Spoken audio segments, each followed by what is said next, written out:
At first glance, Banjo-Kazooie Nuts Bolts looks like a bright and colorful game that a kid would play after they get done with the latest LEGO release. After all, this game has the characters and aesthetic design of the old Nintendo 64 Banjo-Kazooie games. However, once you dig a little deeper, you'd find a hardcore, ambitious experience with a surprising learning curve. In other words, it may not quite be what you're expecting. It's a little hard to classify what kind of game Nuts and Bolts is. If you think it's a direct sequel to the previous Banjo-Kazooie platformers, you're in for a shock. The focus here is quite squarely on vehicles. Yes, vehicles. You build them, tweak them, and tailor them for the challenge missions that pop up in each world you visit. You can jump out of these vehicles and do some actual conventional platforming, but it's not in the way you might think. For starters, I never actually died in this game. If you're able to, it won't be at the hands of mistimed jumps or aggressive bad guys. Instead, the platforming focus is on exploration and collecting a number of items in the hub world called Showdown Town. However, you will fall short of mission objectives if the vehicle you build is not up to snuff. And you will fail some of these often late in the game if you don't design some top-notch rides. It can get pretty challenging.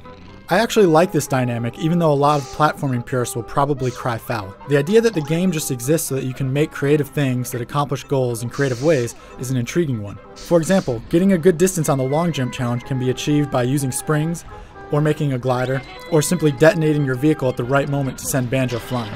You'll spend a lot of time thinking about the best way to do something, and it's rewarding to see careful design and planning result in success. This is especially true because you can even edit your vehicle during a mission, adding a whole new twist to the gameplay.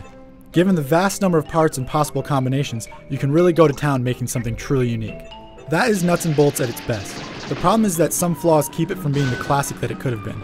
For one, the game is very ambitious, perhaps a little too ambitious. The worlds are creative and massive, but everything is physics-based. As a result, the game sometimes chugs along as the display can't keep up with the action. These wacky physics also affect the vehicles themselves.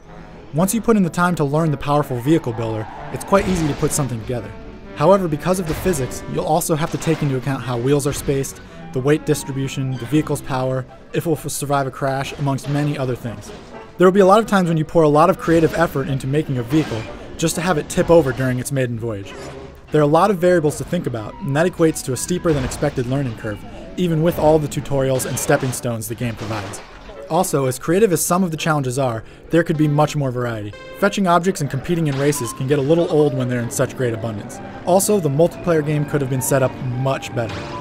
Not only are the menu and party system poorly laid out and filled with annoying sound effects, but you'll basically have to play through the entire single-player game to get parts and blueprints that will make the multiplayer game fun.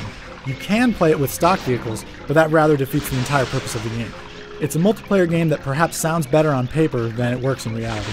The game does have the same classic Banjo charm and humor.